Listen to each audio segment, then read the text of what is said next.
Alors, bonjour, je suis ravi de recevoir au premier titre le directeur de l'ESCE, mais surtout et avant tout, l'agent double, c'est-à-dire celui qui mène une carrière parallèle, une carrière d'écrivain et de romancier, et qui est depuis toujours un amoureux des livres.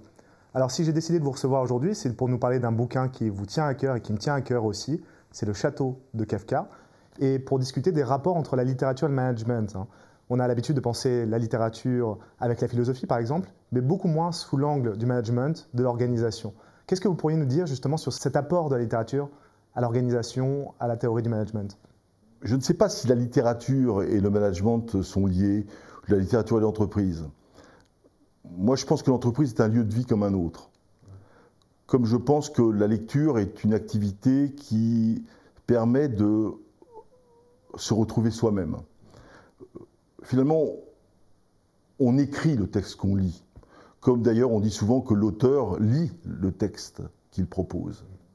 Donc on pourrait dire que comme l'entreprise est un lieu de vie comme un autre, l'entreprise est aussi la représentation que chaque individu qui compose cette entreprise, qui est d'abord une organisation humaine, se fait de cette entreprise.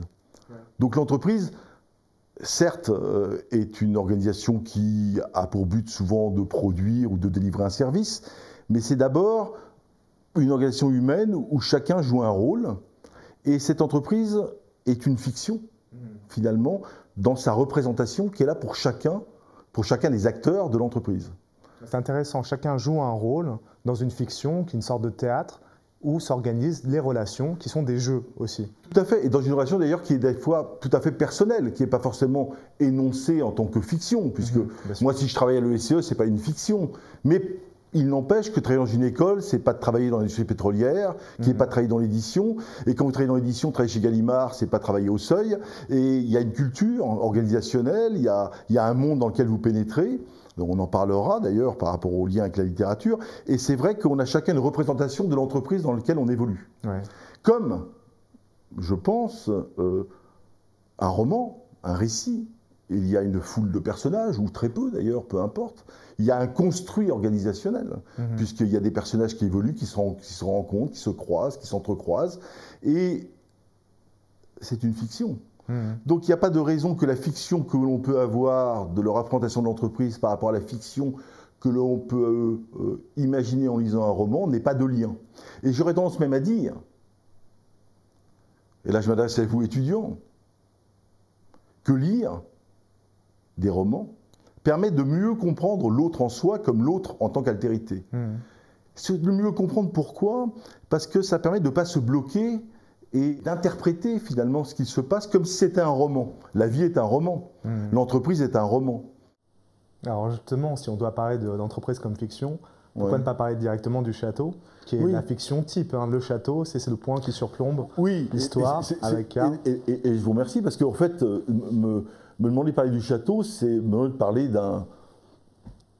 d'un monde qui ne m'appartient pas et qui nous appartient tous. C'est un monde universel. D'ailleurs, le château, das Schloss, n'existe pas en tant que tel. Quand K regardait vers le château, il lui semblait regarder vers lui-même. Donc en fait, Kafka même nous désigne que le château n'est qu'une quête identitaire dans un monde étranger. Et tout le monde a le dissuadé de rejoindre le château et surtout lui montrer l'impossibilité qu'il y a à rejoindre le château. Puisque dès qu'il emprunte le moindre chemin qui y mènerait, on lui explique que ce n'est pas le bon chemin. Lorsqu'il cherche à rencontrer Clam, on dit qu'il l'a peut-être rencontré, mais que l'apparence de quelqu'un change en fonction de l'humeur de celui qui le regarde. Comme si en permanence, tout était fait pour qu'il ne puisse pas réaliser sa quête. Alors, il ne peut pas réaliser cette quête, mais à la fois il les réalise. Car comme dit Kafka, il n'y a pas de but, il n'y a qu'un parcours. Et dans le château, la forme du château, finalement, peu à peu s'étend. Et dans cette impossibilité qu'a K de rejoindre et de rencontrer les fonctionnaires du château, peu à peu il s'humanise, puisqu'il n'est livré que dans son objectif. Il est baladé par tous les personnages qu'il rencontre. Et je voudrais dire, enfin excusez-moi, je suis un bavard, mais pourquoi c'est lié à l'entreprise? Pour une raison très simple. C'est quand et j'en ai fait l'expérience personnelle, comme beaucoup, quand vous arrêtez dans un groupe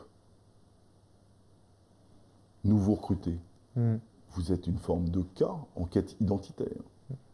Et on vous raconte des histoires. Chacun raconte son histoire de l'entreprise, sa relation à l'entreprise. Et tu verras qu'un tel te dira cela, mais ce n'est pas vrai. Et tu verras qu'à un moment est arrivé, on vous êtes dépositaire peu à peu d'une culture organisationnelle qui peu à peu va faire, de la transmission, va faire de vous quelqu'un de l'entreprise.